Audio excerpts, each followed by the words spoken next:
WhatsApp everyone, welcome back to the channel. अब exams हमारे हो गए हैं 4 मई से और तब तक के लिए हम सारे स्टूडेंट्स ही बहुत ज़्यादा लेजी हो चुके हैं और हम लोगों को एक ऐसी स्ट्रैटेजी तो चाहिए जिसकी हेल्प से हम लोग कुछ अच्छा स्कोर कर पाएं। तो आज मैं डिस्कस करने वाला हूं कुछ टिप्स के बारे में जो आपको हेल्प करेगा to score 100 on 100 in business studies. देखो, इकोनॉमिक्स और अकाउंट्स में कैसे स्कोर करना है उस पर भी अलग वीडियोस बनाऊंगा, बट क्योंकि 11th बिजनेस स्टडीज पे बनाई थी तो इतने ज़्यादा मैसेजेस आए मुझे इंस्टाग्राम पे, इतने सारे मेल आए, कॉमेंट सेक्शन में बहुत सारे मैसेजेस आए कि सर बिजनेस स्टडीज 12th का क्या होगा। तो चलो डिस्कशन करते हैं क्लास 12th बिजनेस स्टडीज में हाई स्कोर करने के लिए क्या क्या चीजें हैं जिनका ध्यान रखना है, जिनका मैंने ध्यान रखा था और लाखों स्टूडेंट्स ध्यान रखते आ रहे हैं और वो हर साल बहुत अच्छा स्कोर कर रहे हैं। तो लेट्स स्टार्ट द वीडियो और देखते हैं क्या क्या ऐसी चीजें हैं जिन पे आपको खास ध्यान देना है और आप लोग अपने मार्क्स को खींच सकते हो फ्रॉम 90 to 100। Let's begin.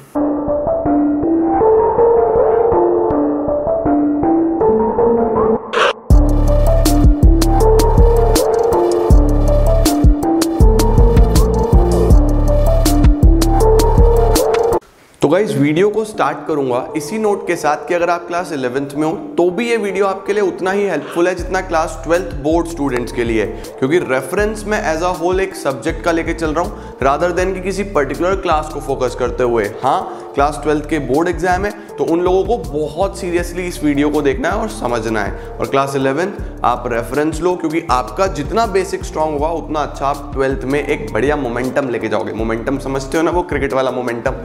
अच्छा, बिजनेस स्टडीज की बात करें तो बिजनेस स्टडीज एक ऐसा सब्जेक्ट है जो 4 चीजों की हेल्प से आपको बहुत अच्छा स्कोर करने में हो सकता है। मतलब कि अगर आपको बिजनेस स्टडीज में स्कोर करना है तो आपको 4 चीजें अंडरस्टैंड करनी ही पड़ेंगी। सबसे पहला क्या होता है? Clarity. First thing is clarity. क्या होता है? 1 by 1 डिस्कस करता हूं। नंबर 2 होता है प्रेजेंटेशन। आप कैसे प्रेजेंट कर रहे हो। प्रैक्टिस, कितनी आपने प्रैक्टिस करी है, और लर्निंग। ये 4 चीजें अगर आपने ये 4 इंग्रेडिएंट अपनी रेसिपी में बना लिए तो एक बहुत बढ़िया डिश बन के आने वाला है, और उस डिश का नाम क्या है? Business studies 100 on 100। ये 100 on 100 अगर करना है तो अपनी रेसिपी में ये 4 इंग्रेडिएंट्स तो जरूर बना लो। आज मुझे एक वो शेफ वाली फीलिंग आ रही है। तो देखो, ये 4 चीजें बनाओ और ये बढ़िया डिश बन के तुम्हारे लिए तैयार है। स्टार्ट करते हैं 1 by 1। सबसे पहले इंग्रेडिएंट से, वो है क्लैरिटी। हम लोगों को फोकस करना है कॉन्सेप्चुअल क्लैरिटी पे। बिजनेस स्टडीज में बहुत सारे स्टूडेंट्स बस रट्टा मार किताबें रटने में लगे रहते हैं। भाई मत करो, बिल्कुल मत करो, मार्क्स नहीं आएंगे। आपको फोकस करना है कॉन्सेप्चुअल क्लैरिटी पे, क्योंकि अब जो ट्रेंड बन गया है आप लोग देख ही रहे हो, चाहे 11th हो 12th में तो काफी सालों से चल रहा है, बट 11th में भी ये ट्रेंड आ गया है कि स्ट्रेट फॉरवर्ड क्वेश्चंस आने बंद हो गए। आपको कैसे क्वेश्चंस आते हैं? केस लॉज आते हैं, जनरल लाइफ से रिलेटेड केस स्टडीज बनी होती हैं, कंपनीज के एग्जांपल्स दिए होते हैं, उसके अंदर से आपको कॉन्सेप्ट्स फाइंड आउट करने हैं। तो अगर आपने समझा ही नहीं हुआ तो आप कैसे उस केस बेस को रीड कर पाओगे, कैसे उस केस को रीड कर पाओगे और उसका आंसर निकाल पाओगे? तो सबसे पहले जो आपको चाहिए वो है क्लैरिटी। अब क्लैरिटी कैसे आएगी सर? क्लैरिटी आएगी टाइम लगाने से। सब्जेक्ट के ऊपर टाइम लगाओ।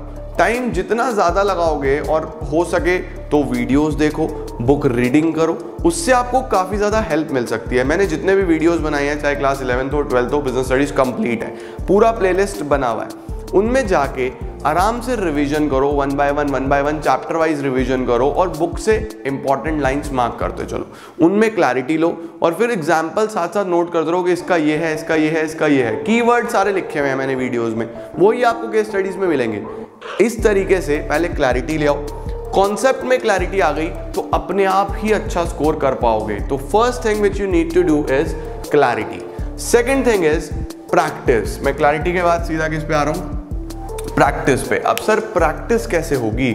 How to do practice? देखो, प्रैक्टिस के लिए सबसे अच्छा तरीका होता है राइटिंग। सबसे बेस्ट वे होता है राइटिंग। आपको लिख के देखना है। सर क्या लिखना है, कैसे लिखना है? आप जो भी बुक यूज़ करते हो, चाहे वो NCERT हो या मैं किसी अदर बुक का नेम नहीं लूँगा, सारी बुक्स अच्छी हैं। आप जो बुक यूज़ करते हो, हर चैप्टर के बाद उसके अंदर क्वेश्चंस दिए होते हैं। उन क्वेश्चंस को रेंडमली प्रिपेयर करने के बाद, पूरे क्वेश्चंस लिखने की जरूरत नहीं है, रेंडमली कोई भी 2, 3, 4 क्वेश्चंस जैसे आपको ठीक लगे उठाओ और उनके आंसर लिखो। देखो कि मैं कितना अच्छा लिख पा रहा हूँ, क्या मुझे याद आ रहा है, क्या मेरी प्रिपरेशन इतनी अच्छी है कि मैं रैंडमली लिख दूं? क्योंकि भाई ऑनलाइन ज़माने में ना, ये पिछले 1 साल में तुम लोग की लिखने की हैबिट बिल्कुल ख़त्म हो चुकी है। मैं जानता हूँ सुबह से लेकर शाम तक इतने बच्चे मेरे पास आते हैं, सब लिखने की हैबिट छोड़ चुके हैं। तो दोबारा से अब ऑफलाइन धीरे धीरे शुरू होगा, तो फिर हैबिट डलनी शुरू होगी। तो लिखने की आदत डालो, नहीं तो पेपर पूरा नहीं होगा। हैबिट डालो राइटिंग की, अच्छे से लिखना शुरू करो। आपको अपने नोट्स बनाने हैं, you have to prepare your own notes. छोटे छोटे नोट्स बनाओ, स्मॉल नोट्स बनाओ। और नोट्स कैसे बनाने, उसका मैं एक ऑलरेडी वीडियो कर चुका हूँ अपने दूसरे चैनल रजत अरोड़ा टॉक्स पे।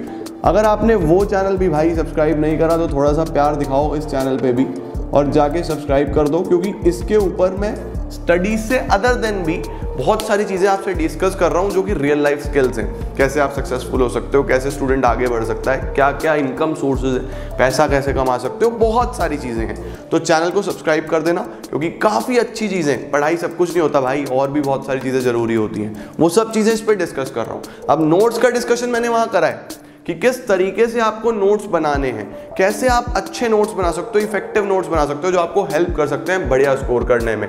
तो प्रैक्टिस करना है। प्रैक्टिस के बाद आता है मेरे पास प्रेजेंटेशन। आंसर्स को कैसे प्रेजेंट करना है। आंसर्स को कभी भी प्रेजेंट करना हो तो हमेशा ध्यान रखो, सबसे पहले बुलेट फॉर्म में लिखना है। बुलेट फॉर्म समझते हो? बुलेट फॉर्म का मतलब होता है पॉइंट्स। आपको आंसर कभी भी पैराग्राफ में नहीं लिखना, पॉइंट टू पॉइंट लिखो। एक पॉइंट की लेंथ बिल्कुल अप्रोप्रिएट रखो, 3 से 4 लाइन एक्सीड नहीं करना चाहिए भाई। स्टोरी नहीं लिखनी। जो भी आपका कॉपी चेकर है वो इंटरेस्टेड नहीं है आपकी कॉपी में बड़े बड़े पैराग्राफ पढ़ने में, उसको तो to the point exact answer चाहिए। अगर मैं भी कॉपी चेक करता हूं तो मैं भी ये देखता हूं कि पॉइंट सही लिखा है या नहीं लिखा है। बड़ा पैराग्राफ कोई पढ़ेगा ही नहीं, आपके अननेसेसरी मार्क्स डिडक्ट हो जाएंगे। तो पॉइंट टू पॉइंट लिखो। अगर 4 मार्क का क्वेश्चन है तो 4 पॉइंट्स आर सफिशिएंट, 5 का है तो 5 मार्क, 6 का है तो 6 मार्क। और वो जो पॉइंट लिख रहे हो वो 3 से 4 लाइन का होना चाहिए मैक्सिमम। ज़्यादा ज्ञान मत बांटना, ज़्यादा ज्ञानी नहीं है हम लोग, और अगर है भी तब भी अपना ज्ञान अपने तक रखो। सिर्फ उतना लिखना है, टू द पॉइंट, समझे, विद एग्जाम्पल्स। बुलेट फॉर्म के साथ क्या आपने लिखने हैं? एग्जाम्पल्स जितने ज़्यादा दोगे उतने अच्छे नंबर मिलेंगे। पहली चीज़, दूसरी चीज़, तीसरी चीज़, डायग्राम्स। जो आप डायग्राम बना सकते हो, चाहे वो कार्टून्स हो, चाहे वो एक रोड मैप्स फॉर्म में हो कि इस तरीके से हमने लिखा कि फीचर्स, किसी भी चीज़ के फीचर्स या कैरेक्टरिस्टिक्स लिख रहे हो, 4 फीचर्स लिख रहे हो, सपोज ऐसे 4 प्रेजेंट कर दो, 4 बॉक्सेस बना दो, 1 2 3 4, उसके बाद नीचे उन्हें डिफाइन कर दो। तो यार क्या बढ़िया प्रेजेंटेशन बन के आता है। तो प्रेजेंटेशन में 3 चीज़ों का खास तौर पे ध्यान रखना है। बुलेट फॉर्म में आंसर होना चाहिए, विद एग्जाम्पल होना चाहिए, और डायग्राम्स होने चाहिए। अब डायग्राम का मतलब ये नहीं कि कॉपी वर्दी डायग्राम में ना, जिसमें नीड है वहाँ पे। ज़्यादातर डायग्राम्स किसमें बनाओ? 4 मार्कर 6 मार्कर्स में, बड़े क्वेश्चंस में। 1 मार्कर में डायग्राम बनाओगे क्या? 1 मार्कर को तो 1 वर्ड में या 1 सेंटेंस में जैसे डिफाइन करना है कर दो। बात समझे?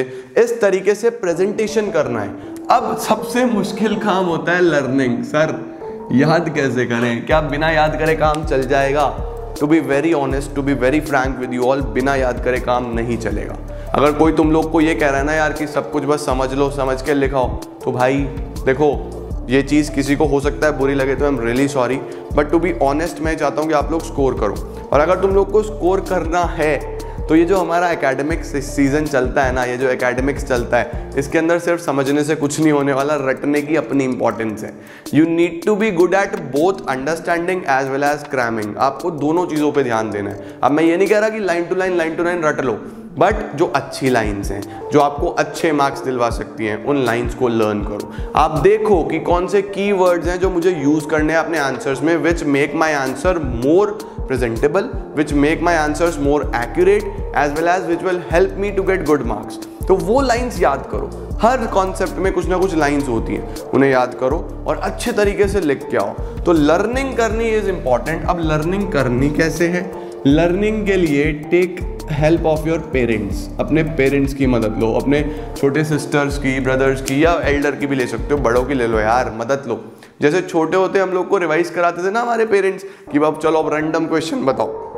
अपने पेरेंट्स को, अपने भाइयों को, अपने बहनों को ये बोलो कि भाई सुनो, मैं चैप्टर 1 तैयार कर रहा हूँ, मेरे से सुन लेना। कब सुन लेना? कभी भी, दिन में कभी भी, फिर कल सुना दो, परसों सुना दो, उनकी मदद लो। थोड़ा फनी लगेगा बट बहुत इफेक्टिव है, ट्राई करके देखना। अपने पेरेंट्स को, अपनी सिस्टर्स को एंगेज करो, मज़ा भी आएगा, उनके साथ भी टाइम स्पेंड करने को मिलेगा। और वो अच्छे तरीके से सुनाओ, बहुत बढ़िया तरीके से याद हो जाएगा। अपने फ्रेंड्स को सुना दो भाई, अपने फ्रेंड्स को सुना दो। इस तरीके से लर्निंग करोगे बहुत मजा आ जाएगा। ये एक प्रो टिप है, आज की इस एज में कोई यूज नहीं करता बट बहुत हेल्पफुल है, करके देखना मजा आएगा। तो लर्निंग इस तरीके से करनी है। करेक्ट हो गया। अब ये तो 4 इंग्रेडिएंट्स हो गए जो आपको यूज करने हैं अपनी एक ये बढ़िया परफेक्ट डिश बनाने के लिए। अब कुछ कॉमन क्वेश्चंस एड्रेस कर लेता हूं जो आ रहे थे। सबसे पहला सवाल, कितना टाइम बिजनेस स्टडीज को देना है? देखो, अगर मैं क्लास 12th की बात करूं तो क्लास 12th के एग्जाम्स 4 मई से स्टार्ट होने वाले हैं। 4 मई तक जाने के लिए आपके पास सफिशिएंट टाइम है। तो अगर आप 1 से 1.5 घंटा भी हर दिन दे दो, 1 से 1.5 आवर एवरी डे, कोई बहुत बड़ी बात नहीं है, मैं तुम लोगों से कोई बहुत ज़्यादा समय नहीं मांग रहा, इतना टाइम दे दो, मोर देन इनफ है। अगर तुम 1 से 1.5 घंटा बिजनेस स्टडीज को डेली दे दो तो भाई I can assure you 100 on 100 मैं तुम लोग को आज बात बोल सकता हूँ, जो ईमानदारी से आज से 1 से 1.5 घंटा लगाए उसके 100% 100 मार्क्स आ जाएंगे। जिस दिन रिजल्ट आएगा उस दिन इसी वीडियो के कमेंट सेक्शन में आके बता देना कि हाँ ऐसा हो गया।